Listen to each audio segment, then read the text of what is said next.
Chris Gelser here with Matt Howell. And on this episode of the First Run, Matt and I are going to discuss Detective Pikachu. As well. that one's for the kids. Who was that? What? Who said? Detective Pikachu.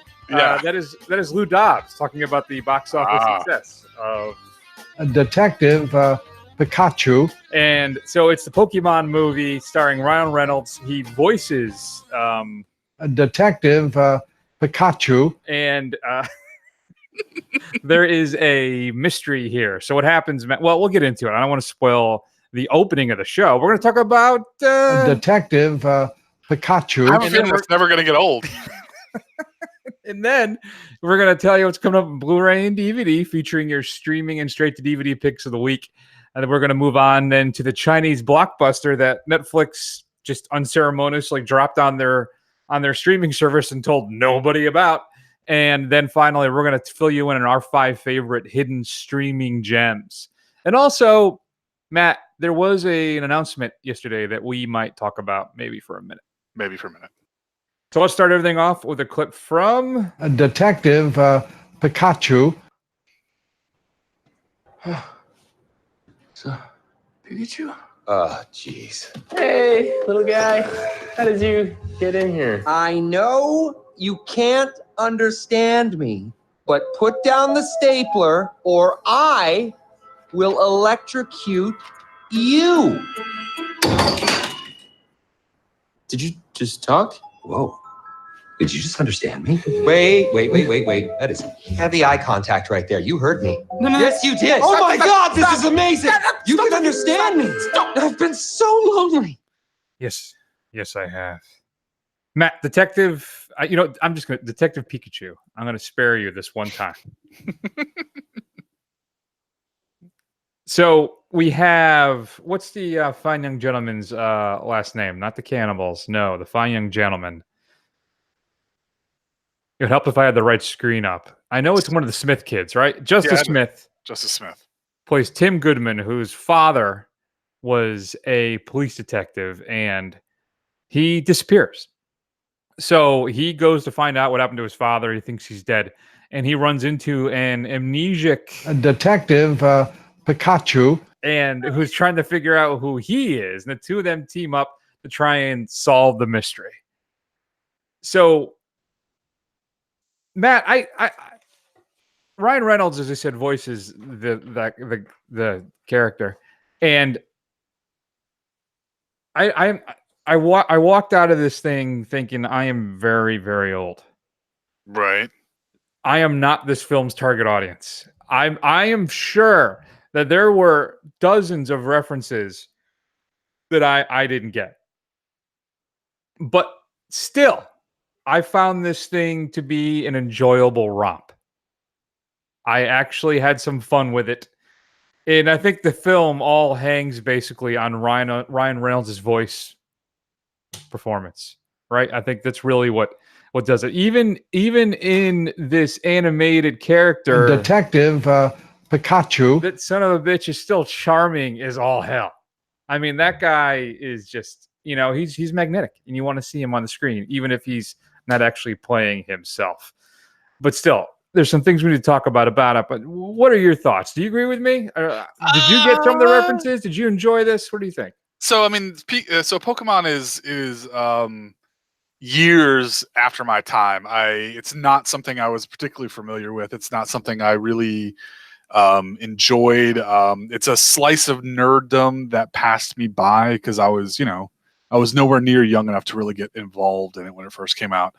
My daughter likes it, so she had a good time. But I don't know. I think it was because it's this property that I think means a lot of things to a lot of people, and I wasn't just like super invested in it. I couldn't really, muster a care of what's going on. I mean, Ryan Reynolds was fine.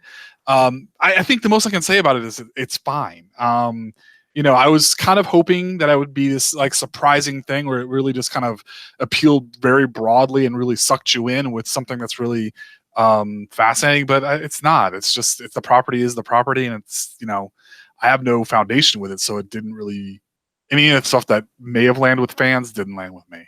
Well, as far as video game adaptations go, I think this is top of the line for me. I really can't think of a video game adaptation I've seen that I enjoyed as much as this. I mean, what's out there? None of the Tomb Raider movies are good. No. Mortal Kombat isn't good. I didn't see Prince of Persia, so, hey, Father, forgive me, but still. I like to sneak in political stuff and see if people notice it. But I don't know. Yeah, I mean, I think one of the key successes of the film is the mismatch of the acerbic tone that Ryan Reynolds brings to the performance, right? Matched in with Pikachu's just unrelenting adorableness.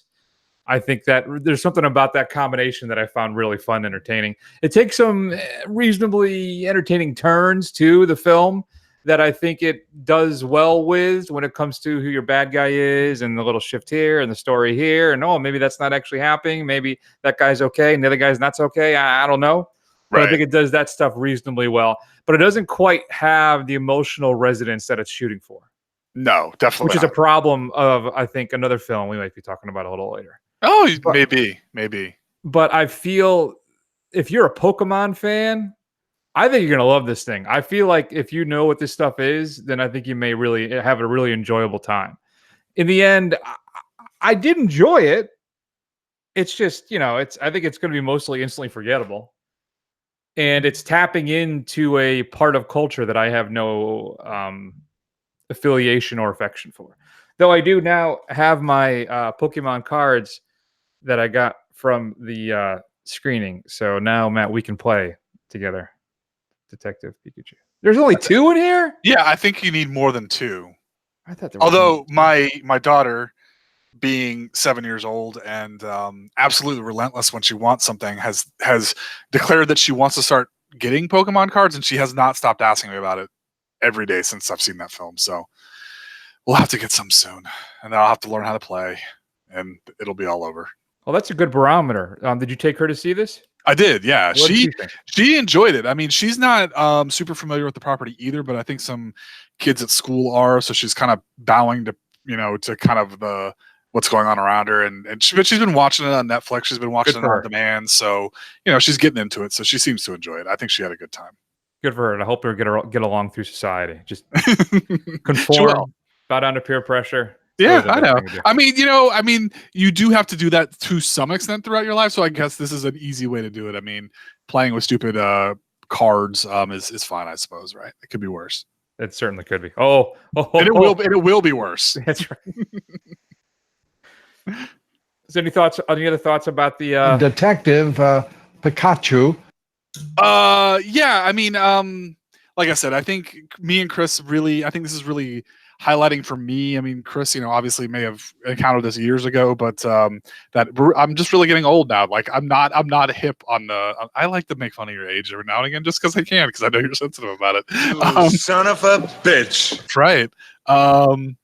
But yeah, I mean, I'm too old for this now. It's not for me. But it's fine. I gave it a C. I'm giving it a C. I got a B-. Okay. So we're not that far off.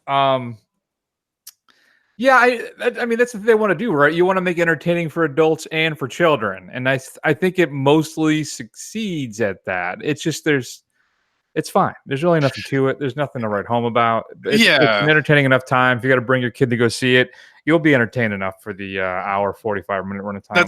That is true. It's not Emoji Movie bad where you want to gouge your eyes out, or Secret Life of Pets, which is just interminable. But so, I mean, I guess, yeah, if you're a parent taking your kid to it, it'll be at least mildly amusing. So that's something. Angry Birds made over $100 million. That's insane to me. Jeez, it cost $73 million to make that. Computer graphics or computer animation is not cheap. Wow. You got a chance to see Detective Pikachu. Why don't you shoot us an email at feedback@thefirstrun.com. I can't use it anymore. It's over. That's disappointing for me. We'll find a way. All right. Coming up on Blu-ray and DVD this upcoming Tuesday, May 21st. Another animated series that I have not seen. I have no understanding of or affiliation with as I slowly crawl to my death. Matt, maybe you can talk a little bit about it, but here's I'm assuming the big release this week. I know this handiwork. Grimmel the Grizzly, famous back where I'm from. The smartest dragon hunter I ever met. Well, next to me, of course. Well, he can't be that smart. He left his trap unmanned. Nothing's accidental when it comes to old Grimmel. He lives for the hunt, to get inside the mind of his prey, to control its every choice. It's all a game to him. Well, he doesn't know who he's playing with. Yeah, well, we've dealt with this kind before. Don't underestimate him, Hiccup. Mark my words, he'll be back. Then we'll be waiting for him. Damn right. So that's How to Train Your Dragon 3. Revenge of the Sith. I don't know what that one is. I don't know what it is either. I heard it's pretty good though, and the other two are actually pretty entertaining. They're pretty good films. So I was kind of looking forward to seeing this one. Yeah, I've heard it's actually pretty good. That the whole series is actually supposed to be pretty good, but I have seen nary a one. So includes audio commentary though by the writer and director, as well as a producer, an alternate opening, and then some deleted scenes as well.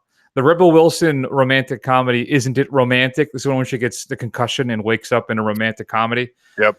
That's coming, includes a featurette called I Want to Dance and some deleted scenes. The Upside, which is the remake of the French film The Untouchables. This, though, one with Kevin Hart and Bryan Cranston.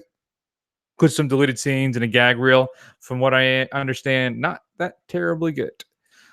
New to Blu-ray, we're going to have Let the Sunshine In from Criterion. It's a new 4K digital master approved by the cinematographer Agnes Goddard. It's about Isabel. She plays a divorced Parisian painter, Matt, searching for another shot at love, but refusing to settle for the parade of all too flawed men like Detective Pikachu. who drift in and out of her life. It includes new interviews with director Claire Denis and actor Juliette Binoche. There's on the Criterion channel, Matt, there's a whole segment dedicated to Claire Denis right now. So I haven't seen any of her films, though I think I have High Life up in my queue, which is coming out. So a queue meaning something I want to watch, not something I actually have because it's not available yet. Shout Factory is releasing Earthquake. Various interconnected people struggle to survive when a massive earthquake rips Los Angeles apart.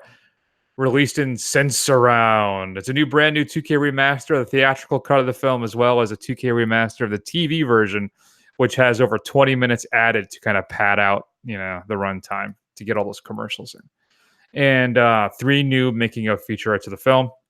Shout is also releasing The Hunted. Christopher Lambert plays Paul Racine. He's a high-powered executive living aboard in Japan. When he and his alluring companion, Karina, find themselves the targets of assassins, Racine is ensnared in a web of intrigue and danger. I do love myself some Lambert. I'm wondering if he's playing like a German guy this time. Includes a new audio commentary with the writer-director J.F. Lawton. That, of course, is a dig at his Scottish guy from Highlander. And then you have the Scottish guy playing the Spanish guy and the French guy. Doesn't make it, and the best part is that neither of them tried to hide their accent at all. No, they didn't. It also includes the work print version of The Hunted, which includes extended, alternate, and deleted scenes. Unfortunately, it is only in standard definition. Shout, you lazy people. The Seduction, also being released from Shout. An attractive, well-known TV newscaster, Matt, is stalked by an obsessed admirer. This is a film starring actress Morgan Fairchild. Includes a new interview with her, new interview with actor Andrew Stevens, as well as new interview with some of the cast and crew, and ported over audio commentary as well.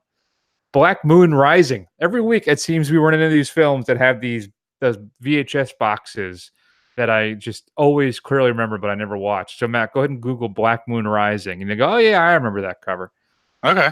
This one, I believe, stars Tommy Lee Jones as a professional thief hired by the FBI to steal a data tape from a company under investigation. When the analysis of the tape proves criminal activities of the company, it's just, let me tell you, it goes nuts.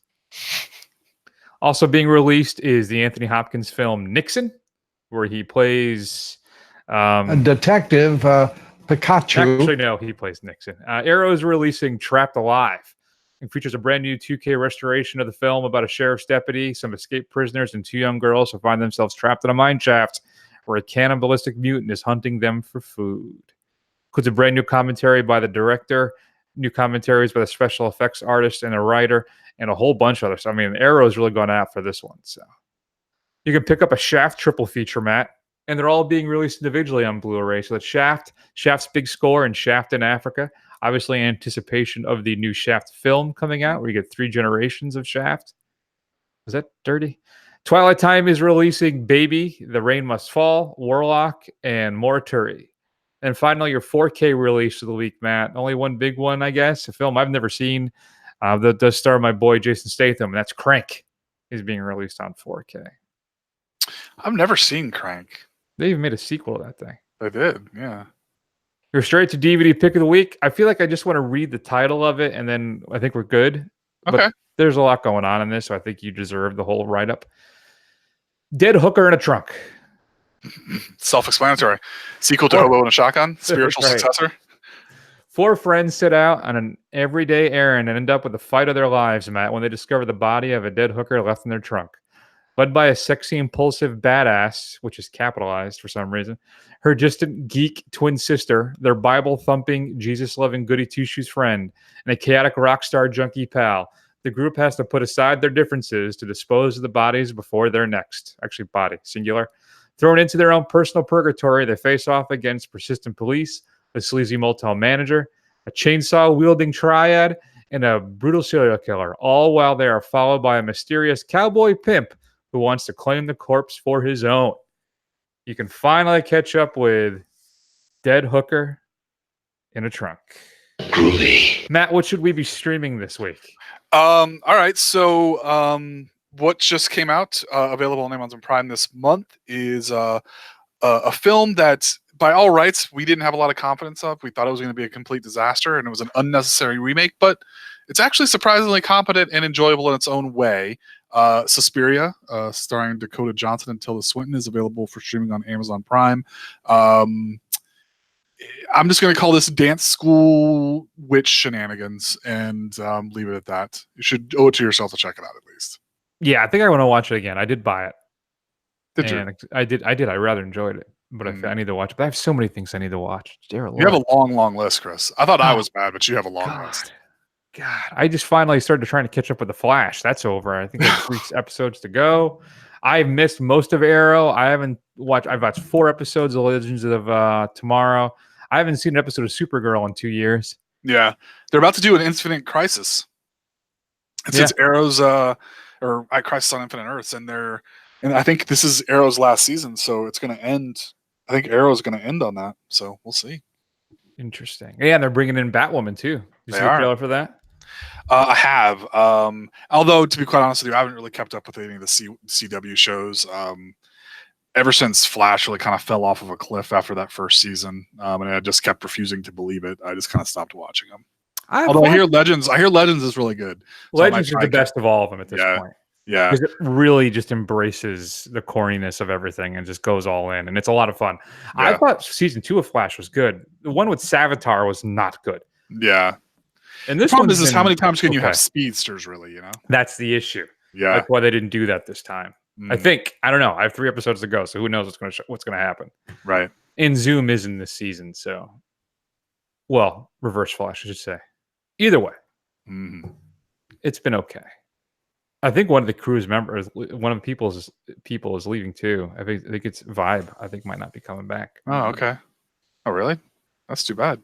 Yeah, I think there was something where he had resigned or something like that. And I know somebody's leaving supposedly. So let's see who it is. So let's take a couple of minutes, Matt, and let's talk about the big announcement. You want to tell the folks what happened as if they don't already know? Sure. So it's been announced that Robert Pattinson of Twilight fame has been signed as the new Batman to play titular character in Matt Reeves's The Batman. People are reacting very strongly to this, and surprise, surprise. Yeah, I know. And you think they would have learned their lesson the first time around with because for every time you're right with a Jared Leto, you're wrong with a Heath Ledger. So really, you should give the man a chance. And I think I speak for both of us when we say we're both pretty impressed with his later career output. So I think the man can act. So I'm looking forward to seeing what he can do. Yeah, I mean, if you haven't seen his post-Twilight work, listen, you are missing out. All right, I even tweeted that, and then I also pinned a tweet, Matt, for the first time and it's in response to all this that basically reads that they cast Mr. Mom as Batman just to Right. remind everybody about Right. you know, how that all handed out. But if you haven't seen Good Time, Cosmopolis, Lost City of Z, Rover, he has been in some really, really good stuff. He has turned out some fantastic performances as of late. He's had a major role in the new Christopher Nolan film. So I know, and he's supposed to be really great in High Life, which obviously I talked about earlier. I'm desperate to see. So the man dove into the art scene, and just like Kristen Stewart, right, with Personal Shopper, she found finally like the perfect role for her. She is incredible in that thing. Mhm. So I think this is an inspired choice. I think he's going to be great. And I'm glad we're continuing the tradition. We're picking back up the tradition of having an English Batman, because it's really the only way to do it. Now we have to, I'm curious though. I prefer the Ben Affleck manipulated Batman voice over the Christian Bale gruff Affected voice. stuff. Yeah. Yeah, me too. What do you think? Yeah, I would rather go with the Batfleck version of that. But really, what they need to do is they just need to do. Conroy can do it. I mean, he can do a fantastic Bruce Wayne slip into Batman. But the thing is, I think the way he approaches it is that Batman is the main character. You know, Bruce Wayne is the mask. So it's like it sounds different. I think it sounds more appropriate. But yeah, as long as we don't get Bale, because Bale just sounded absolutely ridiculous. And it got worse the more the films went on. Like, and in like the third film, you literally developed a noticeable lisp. Yeah, when you would do the voice, it was weird. I had a feeling. I felt like it was because that cowl never looked like it fit quite right. It looked like it was squishing his face all the time. So maybe that was it. Could be. That could be part of it. So, do we have any official nicknames yet? Like Battinson or Pat? No, that doesn't work. Battinson. It's gonna be Battinson, I think. Although I've heard Sparkle Bat, kicked around a little bit. So yeah, I don't know. Anyway, either way, if you're all up in arms about this, just chill out. You're making a massive mistake. I think he's going to be fantastic in this, and I think it's a great pick. And I'm very pleased with it. I am 100% behind Robert Pattinson as your next Batman. So good call, Matt. Why don't we go ahead then and keep the train rolling? Speaking of Batman, let's talk about the most successful film in the history of Chinese cinema. 从流浪地球计划启动的第一天起，就再也回不去了。In the past 72 hours, 地球错失了最后一次机会。受木星引力增强影响，地球将于37小时4分12秒后撞击木星。这是一场注定徒劳的救援。背！气压降低无法维持飞行升力，气压降低无法维持。看来我们只能靠自己了。 I was just thinking that. Matt, why don't you tell everybody at home what is the Wandering Earth all about, and explain to me why there's still gravity. Yeah, there's a lot of things that you're just gonna have to go with this film, and we could spend the rest of this episode and probably part into the next episode just picking apart all the stuff that doesn't make sense in this movie. But I digress. So it's in the relatively near future. For whatever reason, I think we like to say in the not too distant future. The not too distant future. Dropping things. Mm-hmm.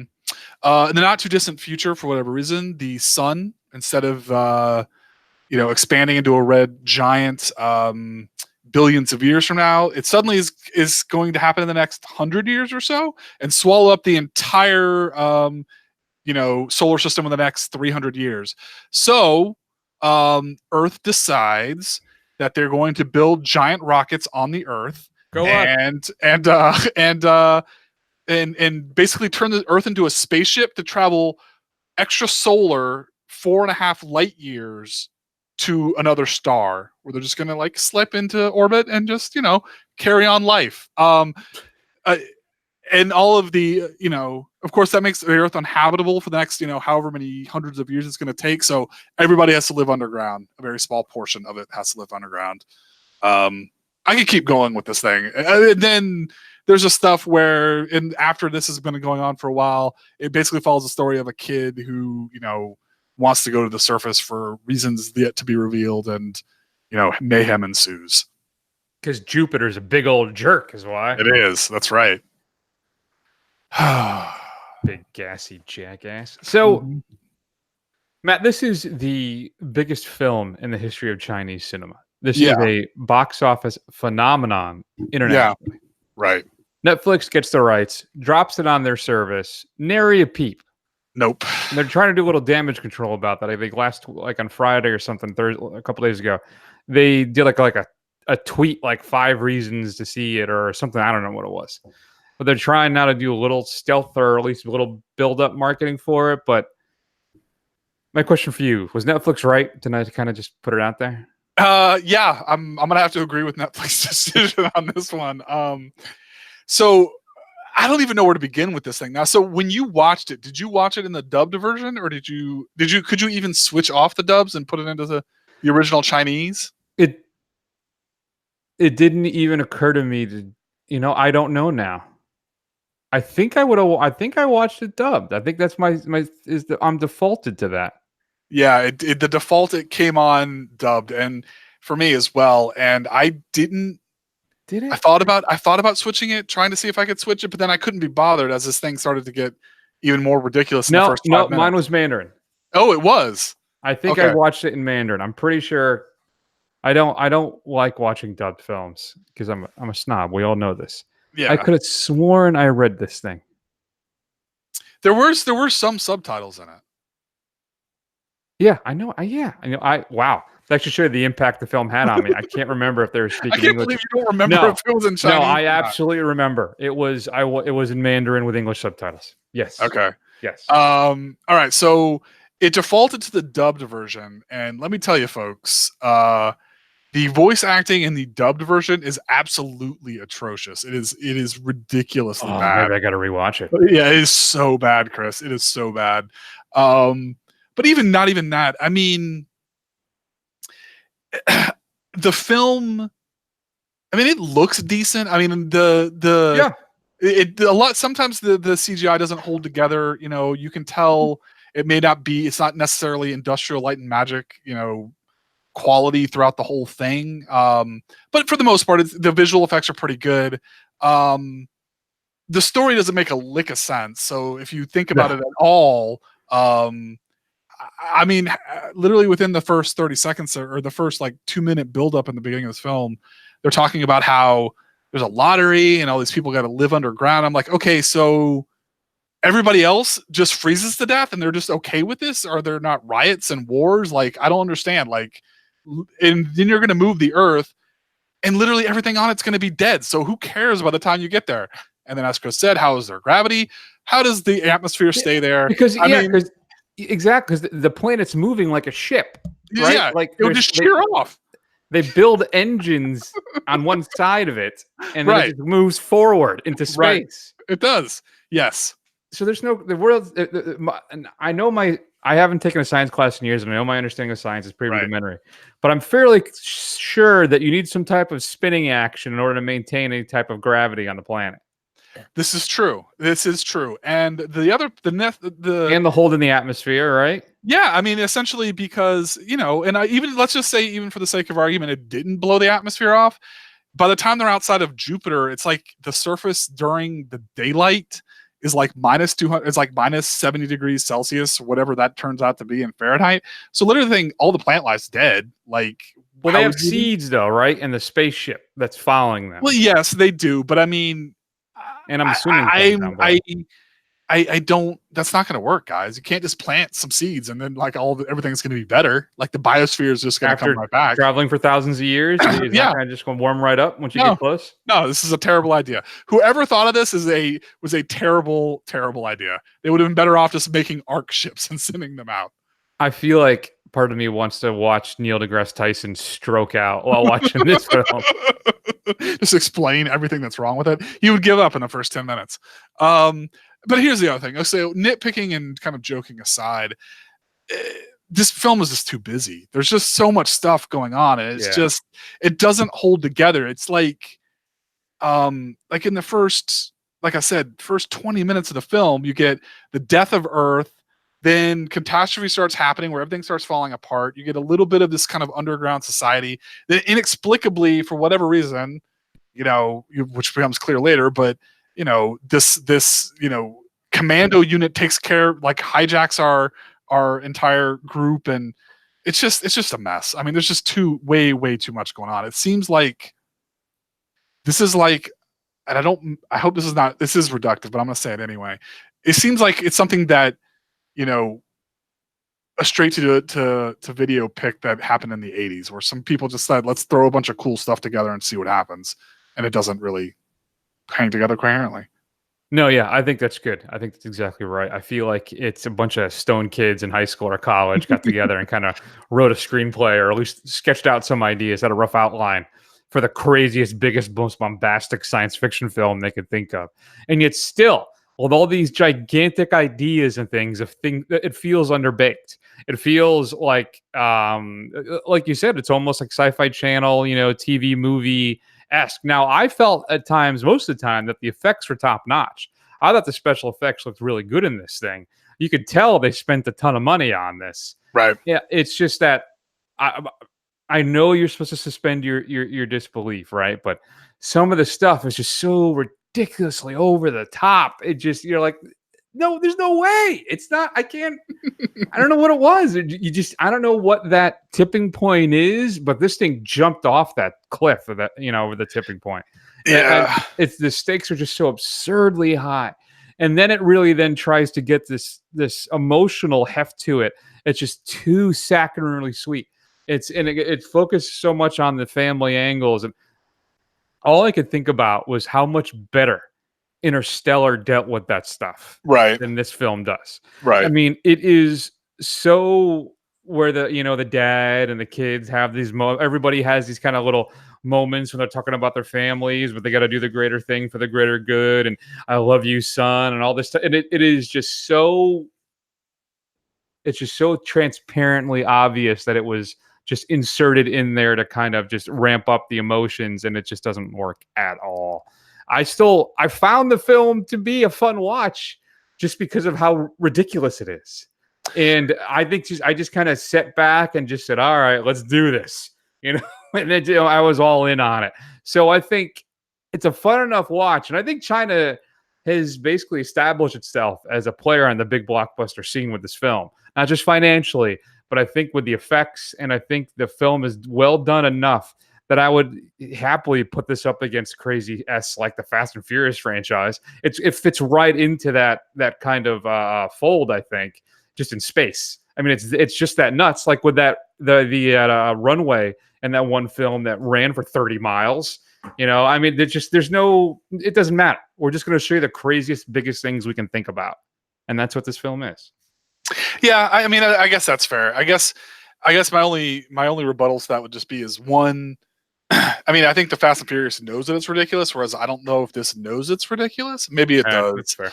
And then I think your enjoyment of this film is really going to hinge on your ability to enjoy camp. And if you're not really into that kind of thing, which I'm not really, it's not going to be.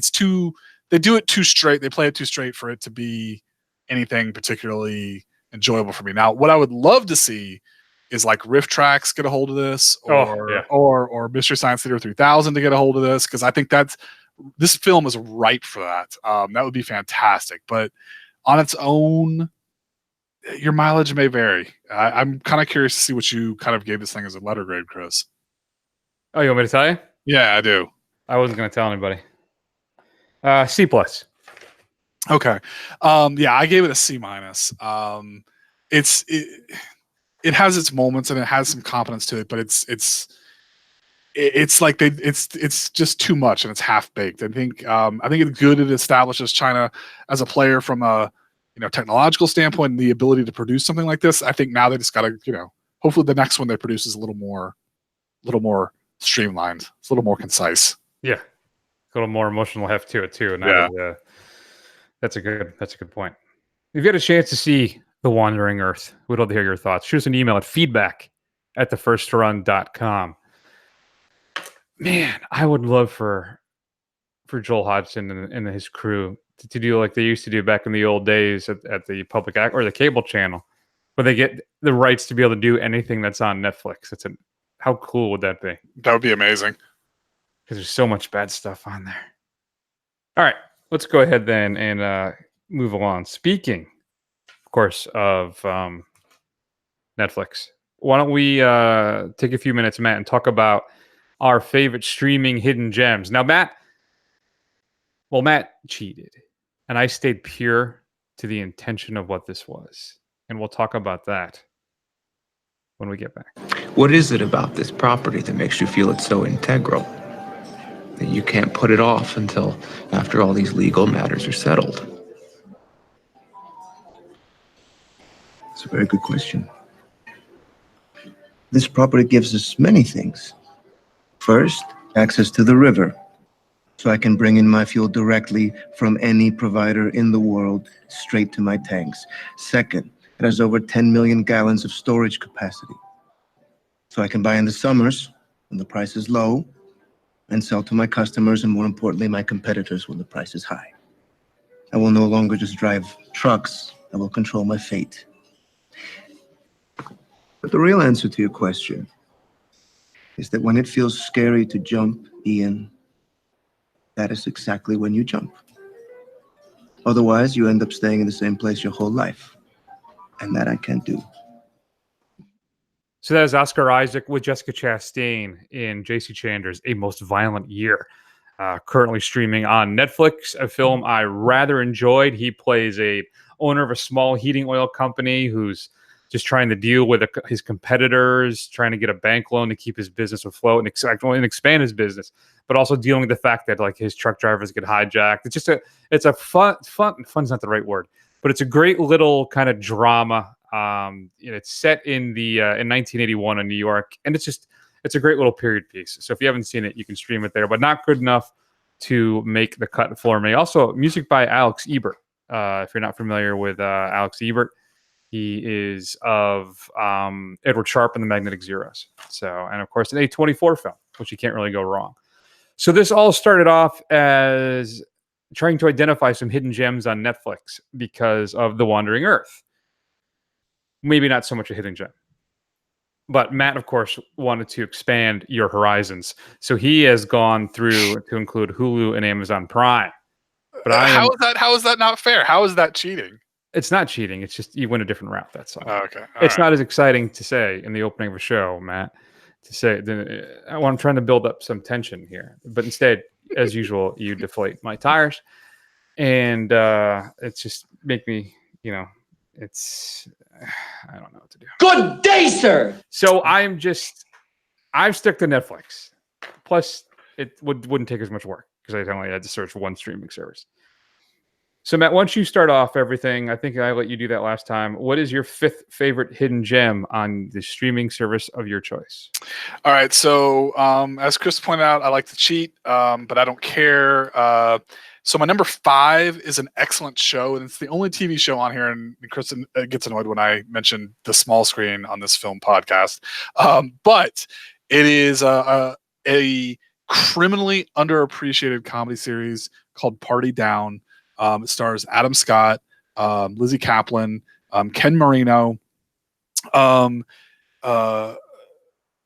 of other people. I'm blanking on some of their names, but it basically follows a small catering company full of in LA with aspiring actors and writers and just the kind of humiliations they have to go through to try and get their minor victories. It is absolutely hilarious. All the little petty things that they have to go through. If you haven't seen it, please go out and watch it. It is absolutely fantastic. Where is it again?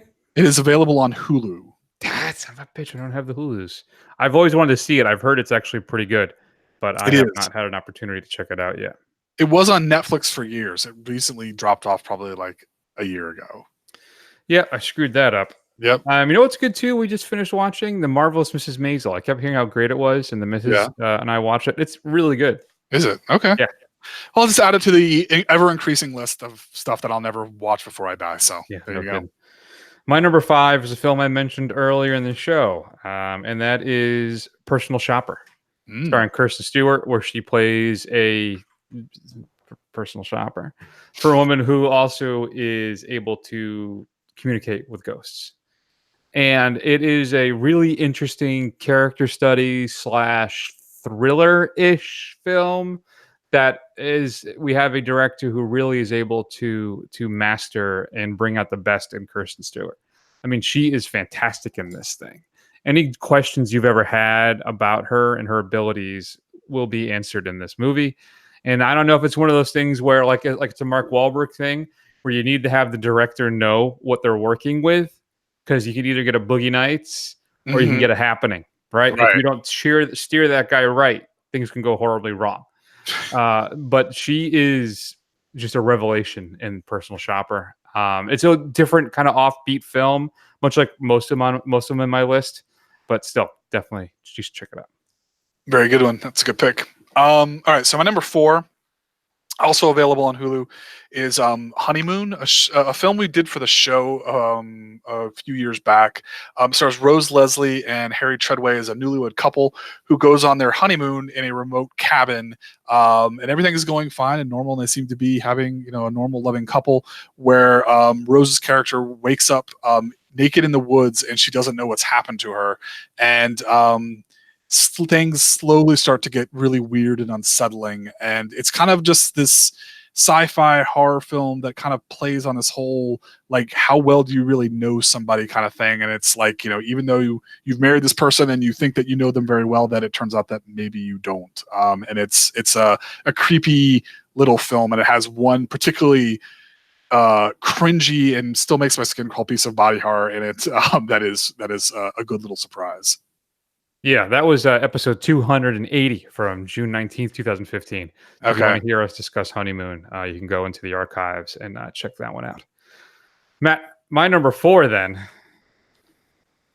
is not Drive, because I don't know if it's streaming anywhere. I'm not allowed to bring it up. You're not. But I did bring up Only God Forgives. Nicholas Winding Refn's follow-up to Drive, again starring Mr. Gosling, where he plays a gentleman who runs a boxing fight ring when he's really moonlights, or his real job is he's a drug dealer. And he runs afoul of a police detective, sergeant officer thing, when his brother brutally kills a prostitute, and the police detective investigating it has a rather equally brutal brand of justice. So Gosling goes to try and track him down and get revenge, and things get really weird from there. There's a lot going on in this film. It is, I'm going to tell you, I'm not going to lie to you, it's not for everybody. Some people absolutely cannot stand this film. I love it. I think it is all about mood and ambiance and color. Reference, it's basically like you're watching a horrific fever dream, but it is undeniably gorgeous to watch. So, and very devoid of dialogue, even more so with the movie I can't talk about. But still, it is a trip, and it's shockingly violent at times. So prepare yourself. But still, it's something that you should see. I absolutely love Only God Forgives, and a fantastic score as well by Cliff there. Very good. I've never seen it. I have not seen it, so I guess I'll have to get on that, huh? I would. Yeah. You should, because I'd really be curious what your thoughts of it would be. Okay. I'll try and hitch that up this sometime before our next show. How about that? Cool. Yeah. All right. So my number 3 is a film that Chris almost tore this show apart because it kept saying I should watch it, and I just never got around to it, and it really annoyed him every time he brought it up. It is a film from 2017 called The Florida Project, available on Amazon Prime. It stars. What's the story of a precocious young girl named Mooney growing up in a kind of long-term weekly hotel setup with other transients. Her mother, who is a prostitute, living in this hotel. And it's really just kind of a slice of life thing from her perspective in Central Florida, like right outside the Magic Kingdom. Willem Dafoe as the as the hotel manager is absolutely fantastic, and it's criminal that he did not win an Oscar for his performance. But it's, you know what, it's a tough film. Honestly, it's really tough subject matter, and it's just something that, you know, seems very real. And you know, I think it's interesting that they play it from the perspective of a child, so it's very matter of fact, and it may kind of gloss over some things, but when you really think about it, it's a tough sit, but it's very real, and it's very moving performance for sure. Yeah, it is fantastic. She's directing a movie right now too, I believe. Who is? The little girl. Oh, really? Yeah. Okay. Mooney. Interesting. So my number 3, Matt, then, is Jonathan Glazer's science fiction horror film from 2013, starring Scarlett Johansson, Under the Skin. Again, currently available on Netflix. She plays an alien, some otherworldly woman who is hunting down men in Scotland. And she uses them for subsistence, I guess, in some way. Mm-hmm. It's weird, but it's, again, just like Only God Forgives, it is a weird film. There's some really striking imagery to it. It is haunting, especially when you work in Mika Levy's score, which is maybe one of my top 5 scores of the past 15 years or so. It is fantastic, and Johansson is just really odd in this film and unsettling. The whole movie is. But it is not, I don't know if I would say it's not a traditional narrative, but it's not structured like your typical kind of science fiction thriller horror film. This is much more of a mind kind of brain teaser, screw upper type thing with this thing. But it is a trip that you will not soon forget. That you've seen Under the Skin, right? Yeah, I do. I have seen it. I do own it. I really enjoy it. It is definitely a very kind of artsy body horror science fiction film, and it requires a lot of the viewer because it doesn't really hold your hand. Everything is just kind of, a lot of it's just told through imagery and things like that, but it's a beautiful film and disturbing in a lot of ways. Yeah, thank you. That encapsulated it better than I was. Thank you. It's a good film. You should check it out. All right, so my number 2 is it went straight to Netflix.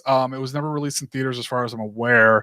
It's The Little Prince, which is an animated version of one of my favorite books that I read every year.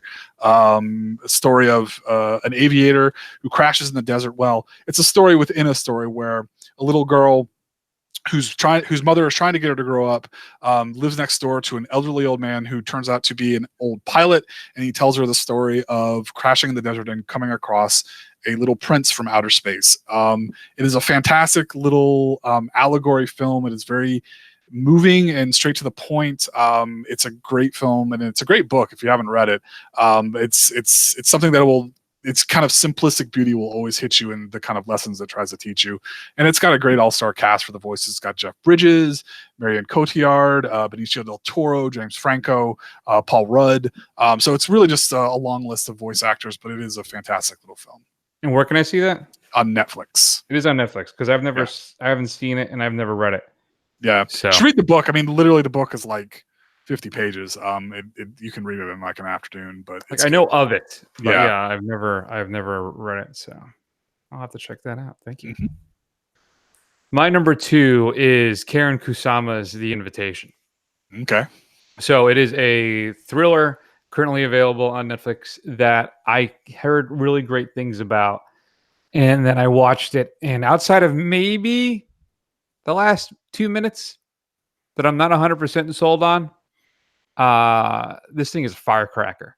So a couple are divorcing after their young son's accidental death, and they end up they meet some people at a grief support group, and there's a party. So they decide to go to this party, and when they get there, there's just something off about the hosts. Everybody else seems to be having an interesting and good time. Everybody's having fun. And then there's an announcement that's going to change the lives of everybody in that house forever. And it is exceptionally well executed. There's the mystery and the tension is palpable with this thing. And then the way it ends I think at some points, I think it's an interesting, bold move. And other points, I feel like I just don't know if it works. I don't know if it. Part of me is like this. I don't think it undermines the entire film, but there's something about it, I'm like, either way. This thing is about 90 minutes of just lean and mean kind of tension and thrills. And if also, though, there are some heavy drama and some fantastic performances in this thing as our star Will is trying to kind of piece together what's happening right before the sledgehammer comes. So The Invitation. That's a good one. I enjoy The Invitation. I should catch back up with that. I haven't seen it in a while. It's one of those films that I see like on Netflix. I'm like, oh, I should watch that. And then I never do but I did like it. It was very good. Thanks. All right. So my number one is another film we did for the show. It's another animated film. It's called It's Such a Beautiful Day by Don Hertzfeld. It's kind of the feature-length version of his... I forgot all about that. Yeah, it's available on Netflix. And it's really the story of a man who is dealing with a crippling illness. And it starts off in such a way where you don't really know what's going on. And it's got all this kind of silly stuff in it. And it's funny. But then as it progresses, you kind of realize the jokes are coming from his deteriorating state. And it just becomes this really kind of heavy, just gorgeous but just sad kind of meditation on, like, someone slowly drifting away and kind of losing their friends that are trying to be there for them. It's just a really strong, heavy film that's enjoyable and beautiful in its own way, that I think everybody should watch. It's only like an hour long, so it's a really quick sit, but it's something that's going to stay with you. I try and recommend it as much as I can. Nobody ever listens to me, but it's something that I think everybody should watch. Yeah, no, that is a great... Wow, I had forgotten all about that thing. And you're right, it is fantastic. Oh, I think I have to catch up with that again, too. Add that to my list. My number one, then, is the directorial debut of Rian Johnson. From 2005, it is Brick. It is a neo-noir, hard-boiled detective story set modern times in a high school in California, starring Joseph Gordon-Levitt. And what's so cool about it is everybody in the film talks like they're in a 30s or 40s gangster movie, right? Yeah, they do. And it's a lot of fun. I love the shifting of the location of putting it in modern times in a high school. It is just such a great, fun idea, and it works. I don't know how it does, but Rian Johnson pulls this thing off. I remember, Matt, going to see this in Cinema City down in Hartford, right? And that was one of my favorite experiences in a movie theater. I walked out of that thing, I possibly changed. Like, there are movies in my life that kind of changed the way I watch film, and Brick was one of those moments for me. To this, they had on this table this little like foldable, I don't know what you would call it, not a dictionary, but it had pictures of some of the art and stuff, and then like definitions for some of the slang terms used in the film. And I still have it to this day. And I just adore this film. This is easily a top 10 movie for me, and I probably watch it. There was a time when I was watching it probably 2-3 times a year. It still gets hit once a year, and it still works for me. I think I harass Criterion on Twitter a couple times a year to have them release an edition.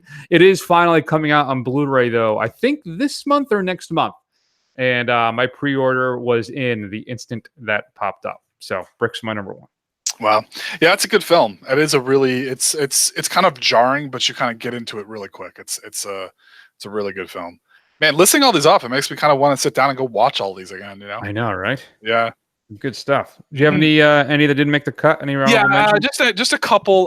So on Netflix, Moon is available. A film, what I would argue is the only good film from Duncan Jones. Unfortunately, which stars Sam Rockwell as a astronaut on the moon, and by himself, and mystery ensues. It's really good. Even my parents, who don't even like sci-fi, I watched that with them, and they really enjoyed it. Spring Breakers. I know it's a controversial pick, but it is fun to watch. It's not necessarily Harmony Korine's most accomplished film, but I think it's his most just bats out yet still kind of fun to watch film. So if you're kind of curious about his over, I think that's a place to start. And then on Prime, just in honor of our new Batman, Good Time is available. It stars Robert Pattinson, who has a brother who has mental handicap, and they try and rob a bank that goes wrong, and it's all about him trying to kind of get his brother out of trouble and make things right in a single night, and it's nuts.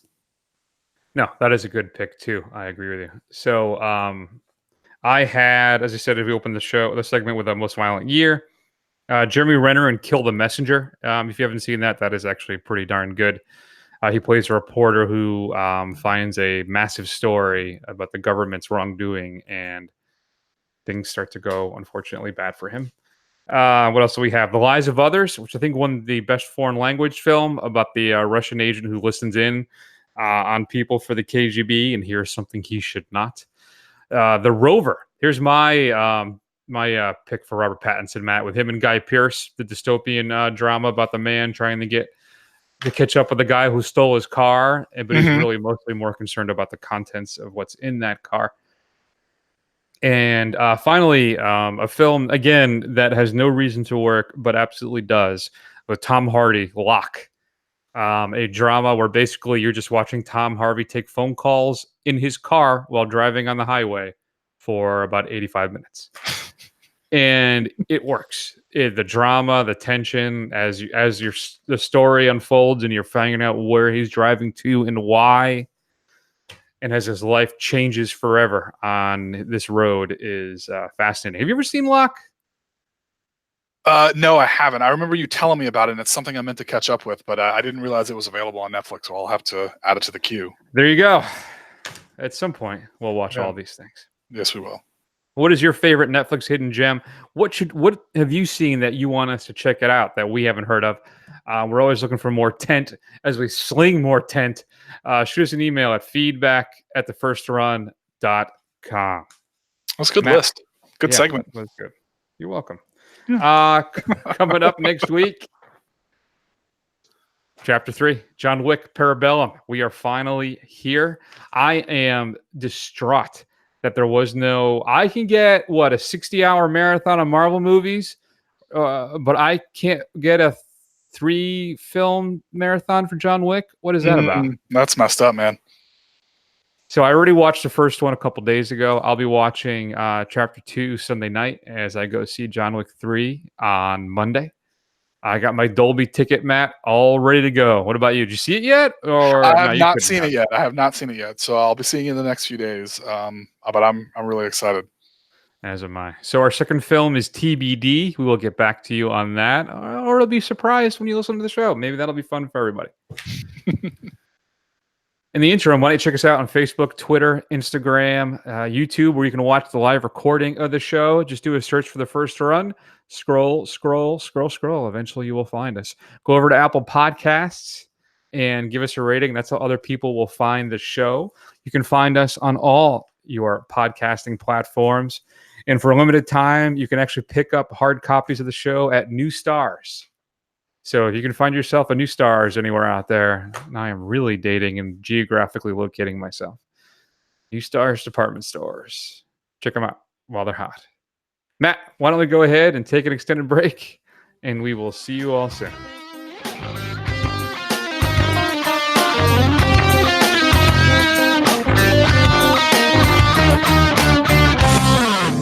Detective Pikachu